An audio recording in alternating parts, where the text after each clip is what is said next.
can never break me. Will me, thrill me, you can never kill me. Chew me, sue me, everybody do me. Kick me, kite me, don't you black and white me. All I wanna say is that they don't really care about us.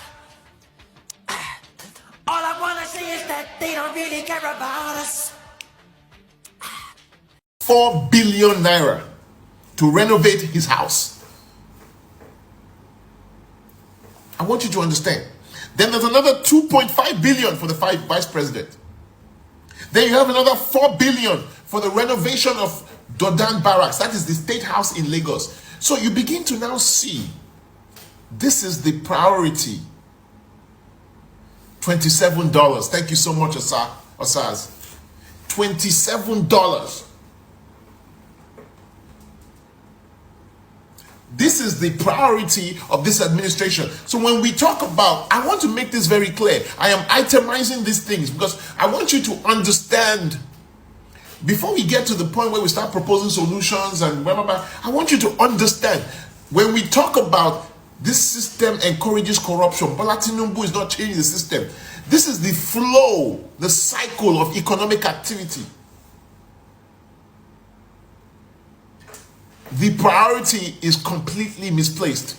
Part of Africa, you are correct. Because you see, the priority, Bola Tinubu, a lot of people like to say this. A lot of people like to say he doesn't know what he's doing. It's not true.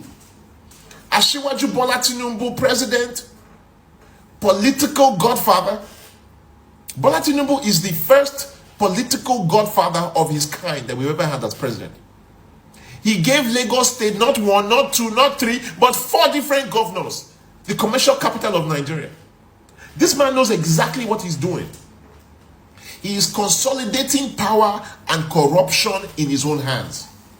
You see, in Lagos, nobody will ever steal more money than Bola Tinubu, and that Bola Tinubu does not know about in Lagos. Now he's exporting that to Nigeria.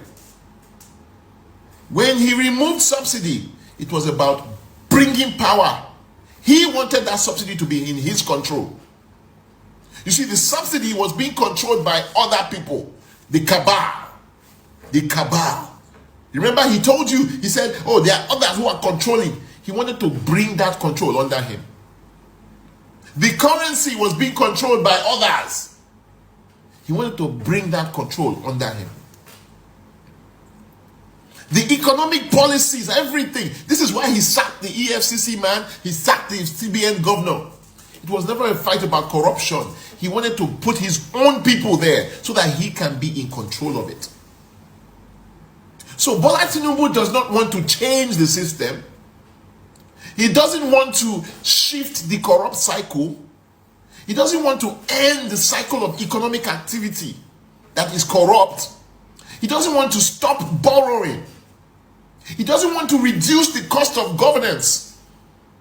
In Kenya, do you know what the president of Kenya proposed? Let me tell you. The president of Kenya, when he looked at his own budget, he proposed a 10% cut in government across the board. Hello, my friends and families. Good morning, good afternoon, good evening. You have heard what this man said here about the government Bola Tinubu. Yes, you may agree with him, you may not agree with him. But the truth is that Bola Tinubu did not come to fight corruption. Though, and we are yet to see any government in power that will fight the corruption in Nigeria.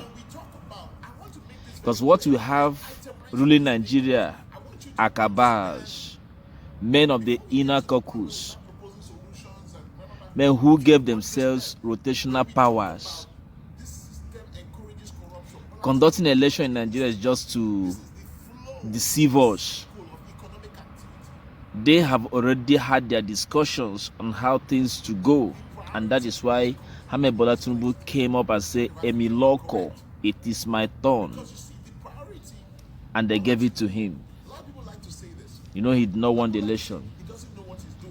So now today, Emefele, the former central bank governor, was remanded in Kuje prison. And everyone will say that Ahmed Bola Tinubu is fighting corruption. Now my question is this.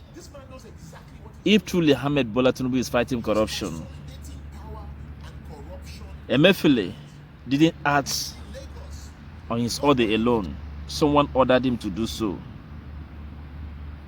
Everything he did was under the command of Muhammadu Buhari and the other people who are part of the government.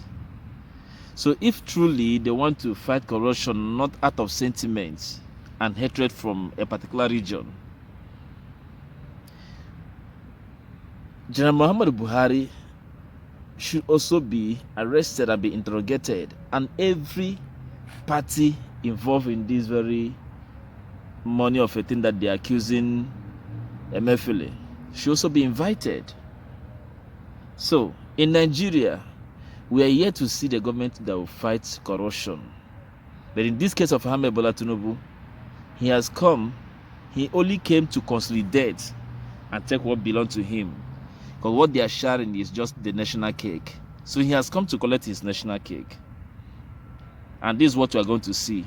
Nothing will change it. Nothing.